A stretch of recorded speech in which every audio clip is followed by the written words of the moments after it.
People are scared of step 8 because they're actually scared of step 9. Good news. We're not worried about step 9 right now. We're just worried about step 8. One thing at a time.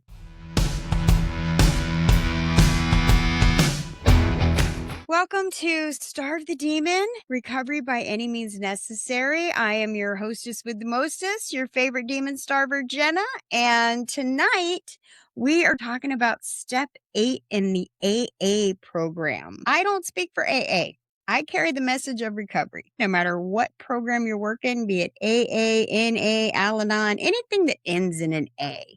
The steps and the principles are the same. So tonight we're going to be talking about step 8.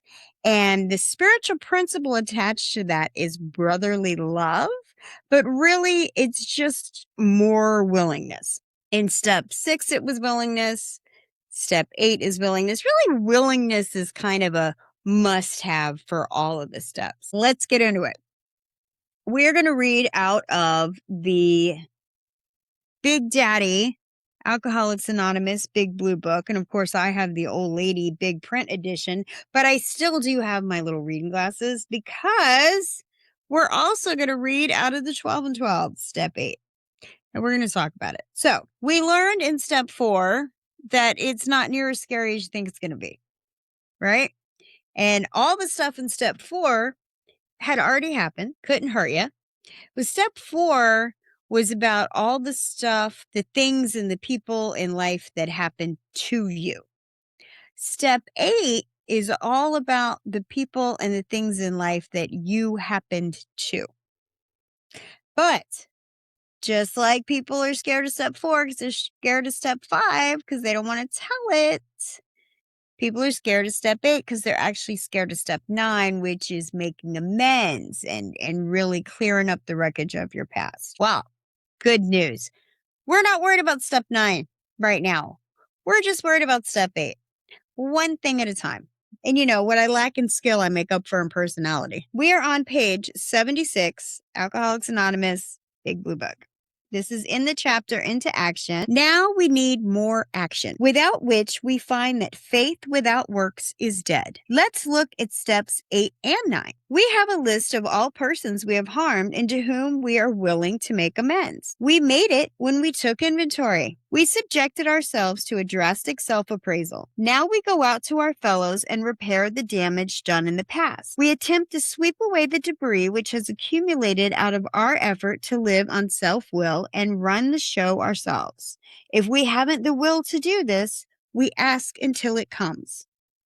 Remember, it was agreed at the beginning we would go to any lengths for victory over alcohol. So what are they talking about right there? They're talking about that list in step 4, where you made all your resentments, all your fears, all your relationships, and your part in it. Everybody that's on your step 4 that you had a part in, even if it was in retaliation for them doing you wrong, the wrong that you did is the beginning of your 8 step list. Now there's going to be people on that list that never did anything to you. They're going to come after. But the easiest way to get your 8 step list started is to pull those names right off of your 4 steps. Probably there are still some misgivings. As we look over the list of business acquaintances and friends we have hurt, we may feel diffident about going to some of them on a spiritual basis. Let us be reassured. To some people, we need not, and probably should not, emphasize the spiritual feature on our first approach. We might prejudice them, which means they will prejudge us based on how we approach and what we say. So if you go to somebody that you used to rip and run with and share needles with, trade shots with, and all of a sudden you're like, listen, I found Jesus, I found God, and I'm all spiritual now, and you need to forgive me. That's kind of probably not going to get it. At the moment, we are trying to put our lives in order, but this is not an end in itself. Our real purpose is to fit ourselves to be of maximum service to God and the people around us. It is seldom wise to approach an individual who still smarts from our injustice to him and announce that we have gone religious. In the prize ring, this would be called leading with the chin. Why lay ourselves open to being branded fanatics or religious bores? We may kill a future opportunity to carry a beneficial message. But our man is sure to be impressed with a sincere desire to set right the wrong. He is going to be more interested in a demonstration of goodwill than in our talk of spiritual discoveries. Again, it's about action, not just talk. We don't use this as an excuse for shying away from the subject of God. When it will serve any good purpose, we are willing to announce our convictions with tact and common sense. The question of how to approach the man we hated will arise. It may be he has done us more harm than we have done him. And though we may have acquired a better attitude toward him, we are still not too keen about admitting our faults. Nevertheless, with a person we dislike, we take the bit in our teeth. It is harder to go to an enemy than to a friend, but we find it much more beneficial to us. We go to him in a helpful and forgiving spirit, confessing our former ill feeling and expressing our regret. Under no condition do we criticize such a person or argue. Simply, we tell him that we will never get over drinking until we have done our utmost to straighten out the past. We are there to sweep off our side of the street, realizing that nothing worthwhile can be accomplished until we do so, never trying to tell him what he should do. His faults are not discussed. We stick to our own. If our manner is calm, frank, and open, we will be gratified with the result. I had somebody on my list. He was a boyfriend and he cheated on me. I'm just not even going to beat around the bush, right? Now, that would make me think, well, nothing I did is that bad. So what he did so overshadows anything I did that I don't need to go blah, blah, blah, blah, blah. That's blah, blah, blah. We're not talking about somebody that has abused you or it is dangerous for you to go and speak to. Absolutely not. This is just an old boyfriend who I was mad at. But within our relationship, I had certainly said and done some things that I could have said and done a different way or a better way, and that I needed to make my amends for. In 9 cases out of 10, the unexpected happens. Sometimes the man we are calling upon admits his own fault. So feuds of years standing melt away in an hour. Rarely do we fail to make satisfactory progress. Our former enemies sometimes praise what we are doing and wish us well. Occasionally, they will offer assistance. It should not matter, however, if someone does throw us out of his office. We have made our demonstration, done our part. It's water over the dam. They may not forgive you. That's not the point. They may not be ready to forgive you. Okay, that's not what this is about. This is about the willingness to do it, the willingness to have that conversation. Most alcoholics owe money. We do not dodge our creditors. Telling them what we are trying to do, we make no bones about our drinking. They usually know it anyway, whether we think so or not. Nor are we afraid of disclosing our alcoholism on the theory it may cause financial harm. Approached in this way, the most ruthless creditor will sometimes surprise us. Arranging the best deal we can, we let these people know we are sorry. Our drinking has made us slow to pay. We must lose our fear of creditors no matter how far we have to go, for we are liable to drink if we are afraid to face them. Perhaps we have committed a criminal offense, which might land us in jail if it were known to the authorities. We may be short in our accounts and unable to make good. We have already admitted this in confidence to another person, but we are sure we would be imprisoned or lose our job if it were known. Maybe it's only a petty offense, such as padding the expense account. Most of us have done that sort of thing. Maybe we're divorced and have remarried, but haven't kept up the alimony to number 1. She is indignant about it and has a warrant out for our arrest. That's a common form of trouble, too. Although these reparations take innumerable forms, there are some general principles which we find guiding. Reminding ourselves that we have decided to go to any lengths to find a spiritual experience, we ask that we be given strength and direction to do the right thing, no matter what the personal consequences may be. We may lose our position or reputation or face jail, but we are willing. We have to be. We must not shrink at anything. Now, this does not mean go run and turn yourself into the county jail. This means call a lawyer. Usually, however, other people are involved. Therefore, we are not to be the hasty and foolish martyr who would needlessly sacrifice others to save himself from the alcoholic pit. A man we know has remarried. Because of resentment and drinking, he had not paid alimony to his first wife. She was furious. She went to court and got an order for his arrest. He had commenced our way of life, had secured a position, and was getting his head above water. It would have been impressive heroics if he had walked up to the judge and said, "Here I am." We thought he ought to be willing to do that if necessary. But if he were in jail, he could provide nothing for either family. We suggested he write his first wife admitting his faults and asking forgiveness. He did, and also sent a small amount of money. He told her what he would try to do in the future. He said he was perfectly willing to go to jail if she insisted. Of course, she did not. And the whole situation has long since been adjusted. People want to know that you're trying. People want to know that you care, that you haven't just had this wreckage for years and decades and that you just don't even care.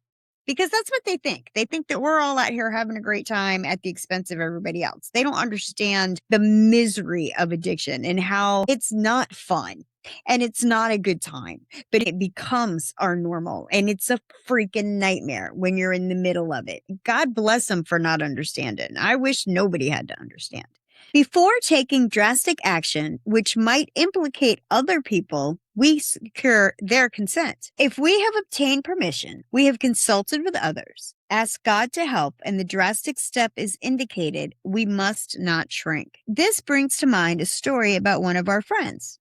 While drinking, he accepted a sum of money from a bitterly hated business rival, giving him no receipt for it. He subsequently denied having received the money and used the incident as a basis for discrediting the man. He thus used his own wrongdoing as a means of destroying the reputation of another. In fact, his rival was ruined. He felt that he had done a wrong he could not possibly make right. If he opened that old affair, he was afraid it would destroy the reputation of his partner, disgrace his family, and take away his means of livelihood.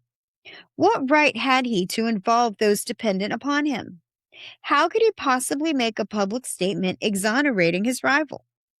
After consulting with his wife and partner, he came to the conclusion that it was better to take those risks than to stand before his creator guilty of such ruinous slander. He saw that he had to place the outcome in God's hands, or he would soon start drinking again, and all would be lost anyhow. He would soon start drinking again, and all would be lost anyhow. When we say you have to put your recovery above everything else, because if you don't, you're going to lose everything else anyway. That's exactly what that sentence means. He attended church for the first time in many years. After the sermon, he quietly got up and made an explanation. His action met widespread approval, and today he is one of the most trusted citizens of his town. This all happened years ago. The chances are that we have domestic troubles. Perhaps we are mixed up with women in a fashion we wouldn't care to have advertised. We doubt if, in this respect, alcoholics are fundamentally much worse than other people. But drinking does complicate sex relations in the home. After a few years as an alcoholic, a wife gets worn out, resentful, and uncommunicative. How could she be anything else? The husband begins to feel lonely, sorry for himself. He commences to look around the nightclubs or the equivalent for something besides liquor. Perhaps he is having a secret and exciting affair with the girl who understands. In fairness, we must say that she may understand, but what are we going to do about a thing like this? A man so involved often feels very remorseful at times, especially if he is married to a loyal and courageous girl who has literally gone through hell for him. Whatever the situation, we usually have to do something about it. If we are sure our wife does not know, should we tell her? Not always, we think. If she knows in a general way that we have been wild, should we tell her in detail? Undoubtedly, we should admit our fault. She may insist on knowing all the particulars. She will want to know who the woman is and where she is. We feel we ought to say to her that we have no right to involve another person. We are sorry for what we have done, and God willing, it shall not be repeated. More than that, we cannot do. for we have no right to go further. Though there may be justifiable exceptions, and though we wish to lay down no rule of any sort, we have often found this the best course to take. Our design for living is not a one-way street. It is as good for the wife as for the husband. If we can forget, so can she. It is better, however, that one does not needlessly name a person upon whom she can vent jealousy. Remember, this book was written back in 1939. Right. So it was thought that it was the men that were going out carousing and drinking, and the women were staying home with the kids and keeping the home fire burning.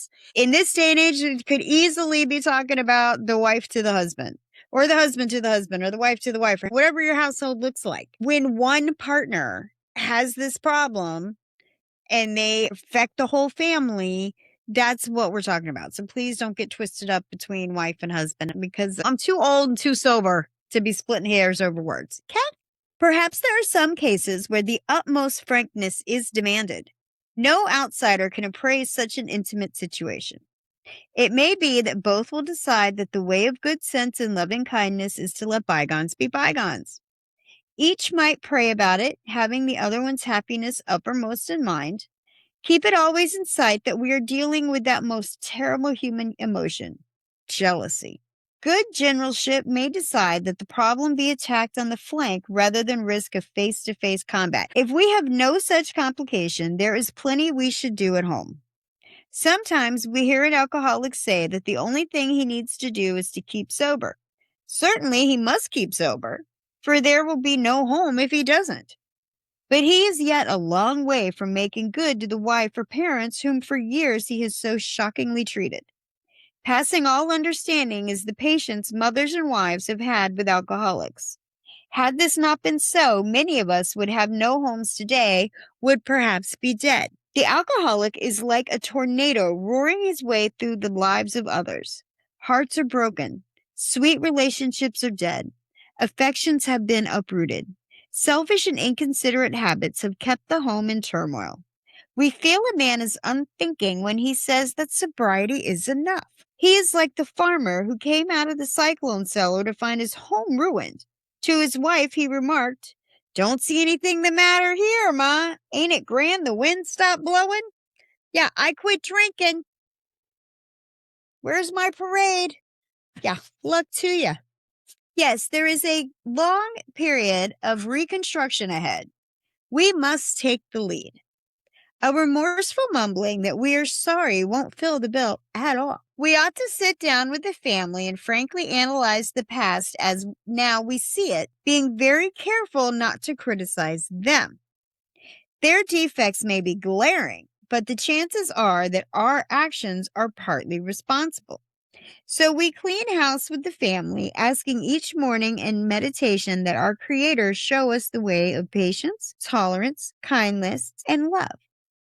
The spiritual life is not a theory. We have to live it. Unless one's family expresses a desire to live upon spiritual principles, we think we ought not to urge them. We should not talk incessantly to them about spiritual matters. They will change in time. Our behavior will convince them more than our words. We must remember that 10 or 20 years of drunkenness would make a skeptic out of anyone.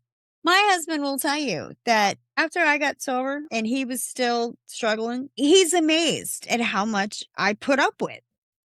But I saw it in him, and I see it in him now. He will say that my walls have come down and I'm so much softer and nicer and sweeter to him. Just in general, my whole basic attitude towards him, because I let that wall down. I quit waiting for the other shoe to drop. I quit going, oh, what is it now? What is it this time? Oh, there it is. That all went away for me. Okay. In the 12 and 12, step 8 on page 77. Made a list of all persons we had harmed and became willing to make amends to them all. That is the crux of this step. It's not the doing, it's the being willing. Make the list and be willing. Just like when you're doing your step 4, you give yourself an allotted time. Say to yourself, I'm going to sit down for half an hour.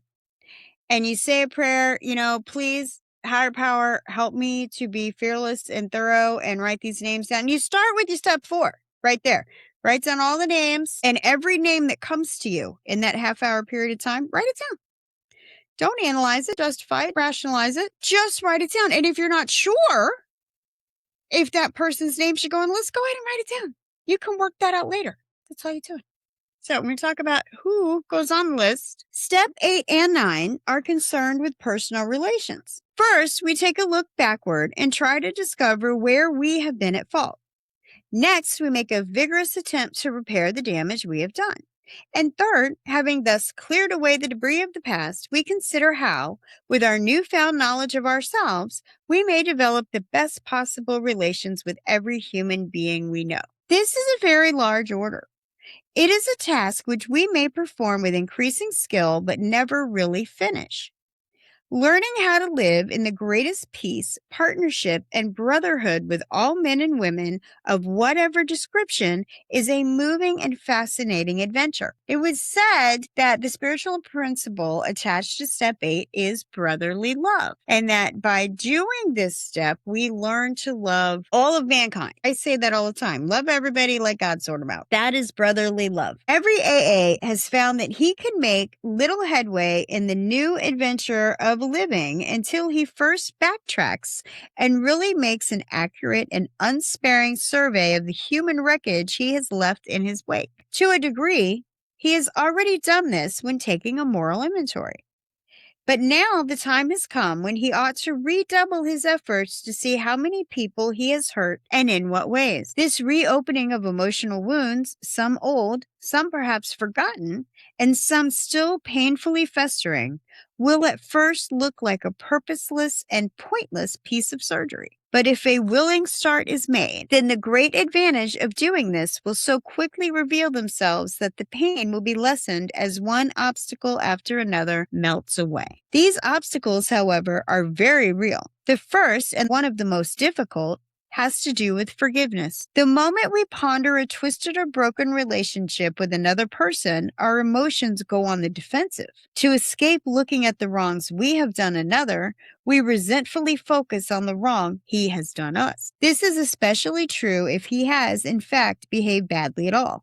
Triumphantly, we seize upon his behavior as the perfect excuse for minimizing or forgetting our own. Right here, we need to fetch ourselves up sharply. It doesn't make much sense when a real tosspot calls a kettle black. Let's remember that alcoholics are not the only ones bedeviled by sick emotions. Moreover, it is usually a fact that our behavior when drinking has aggravated the defects of others. We've repeatedly strained the patience of our best friends to a snapping point and have brought out the very worst in those who didn't think much of us to begin with. In many instances, we are really dealing with fellow sufferers, people whose woes we have increased.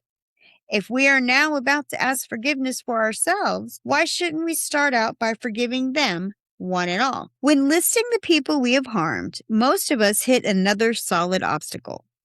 We got a pretty severe shock when we realized that we were preparing to make a face-to-face admission of our wretched conduct to those we had hurt. It had been embarrassing enough when in confidence we had admitted these things to God, to ourselves, and to another human being. But the prospect of actually visiting or even writing the people concerned now overwhelmed us, especially when we remembered in what poor favor we stood with most of them. There were cases, too, where we had damaged others who were still happily unaware of being hurt. Why, we cried, shouldn't bygones be bygones? Why do we have to think of these people at all? These were some of the ways in which fear conspired with pride to hinder our making a list of all the people we had harmed. Some of us, though, tripped over a very different snag. We clung to the claim that when drinking, we never hurt anybody but ourselves. Our families didn't suffer because we always paid the bills and seldom drank at home. Our business associates didn't suffer because we were usually on the job. Our reputations hadn't suffered because we were certainly few knew of our drinking. Those who did would sometimes assure us that, after all, a lively bender was only a good man's fault. Real harm, therefore, had we done. No more, surely, than we could easily mend with a few casual apologies. This attitude, of course, is the end result of purposeful forgetting. It is an attitude which can only be changed by a deep and honest search of our motives and actions. Though in some cases we cannot make restitution at all. and in some cases, action ought to be deferred. We should nevertheless make an accurate and really exhaustive survey of our past life as it has affected other people.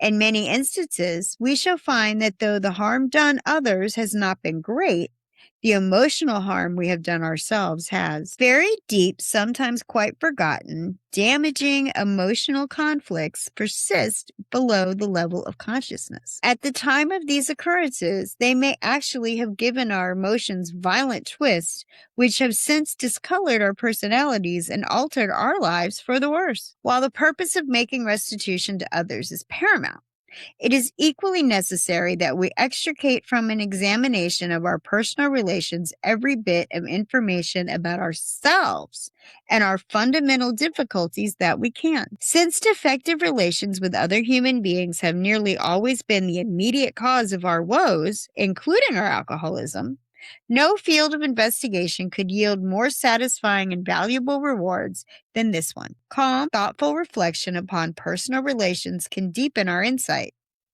We can go far beyond those things which were superficially wrong with us to see those flaws which were basic, flaws which sometimes were responsible for the whole pattern of our lives. Thoroughness, we have found, will pay, and pay handsomely. We might next ask ourselves what we mean when we say that we have harmed other people.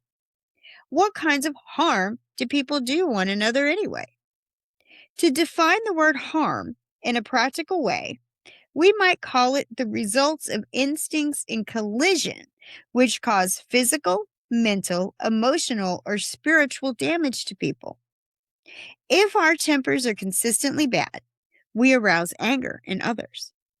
If we lie or cheat, we deprive others not only of their worldly goods, but of their emotional security and peace of mind. We really issue them an invitation to become contemptuous and vengeful. If our sex conduct is selfish, we may excite jealousy, misery, and a strong desire to retaliate in kind. Such gross misbehavior is not by any means a full catalog of the harms we do.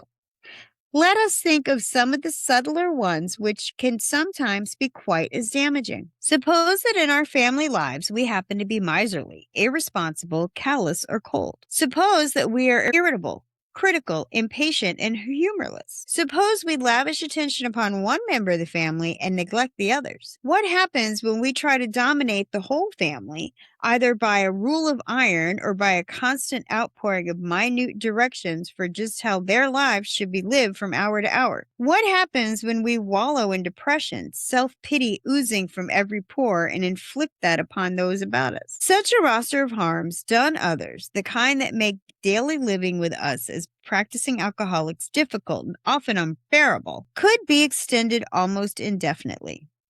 When we take such personal traits as these into shop, office, and the society of our fellows, they can do damage almost as extensive as that we have caused at home. Having carefully surveyed this whole area of human relations and having decided exactly what personality traits in us injured and disturbed others, we can now commence to ransack memory for the people to whom we have given offense. To put a finger on the nearby and most deeply damaged one shouldn't be hard to do. Then, as year by year we walk back through our lives as far as memory will reach, we shall be bound to construct a long list of people who have, to some extent or other, been affected.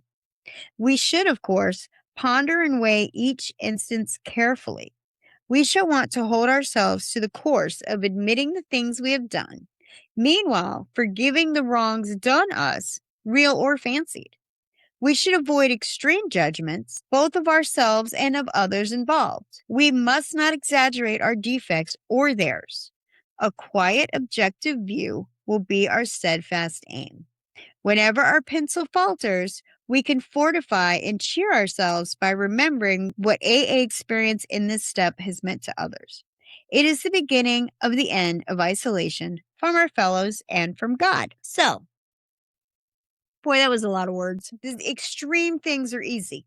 The lying, the cheating, the manipulating, the stealing. It's easy to pick and point.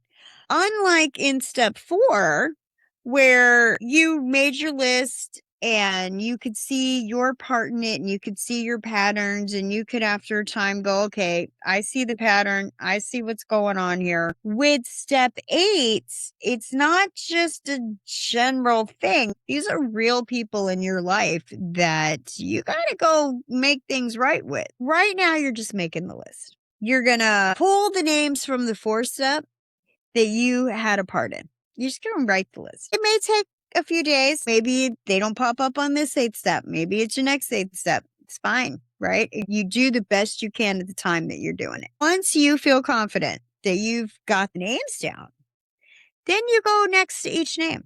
And just like we did in step 4, where you're doing it in columns, you're doing it down the columns, not just across. The next part of the step is to write next to that name what it is you owe an amends for. Some people are going to have more stuff than others. Your parents, your children, your spouse, they're going to have a bigger list. You don't have to necessarily write down every single little thing that you ever said or did that was wrong. So it is not necessary to write a novel for every name, for every bad, injurious thing that you might have done to somebody. You're not showing it to me. You have to be able to convey it to your sponsor or whoever your accountability person is. At this point, you only have to be honest with yourself. I don't require my sponsees to show me their explicit list. I need you to be able to, like you're writing in a diary and nobody's ever going to see it but you. I need you to be that kind of fearless and thorough. Now, I've not yet had a sponsee that didn't show me the whole list, but that's up to them. I'm a guide. A sponsor is a guide. I'm hopefully going to point you in the right direction and keep you from getting yourself into more trouble. But it's not necessary for me to know every single thing that you did to every single person through your whole life. Step 8 is about being willing to make the amends. It's not making the amends. It's not contacting people. Please do not, while you're making your list, start calling people. Don't start Facebook messaging people. Don't do it. Don't get ahead of yourself. Okay. We're going to talk about that more next time with step 9. I don't want to convolute step 8. That's a big thing. Don't work step 9 while you're working step 8. Keep your head where your feet are. Right now, all you're doing is making a list. I feel that just like in step 4, everybody's scared of step 4, and then you do it, and you're like, oh my God, that was not only the greatest thing, but it was nearly as scary as I thought it was going to be. I had the same experience doing step 8 and 9. Actually doing it and the results of doing it were amazing, and I'm going to tell you all about that next time. Love everybody. Let God sort them out and keep coming back, because I am going to keep coming back.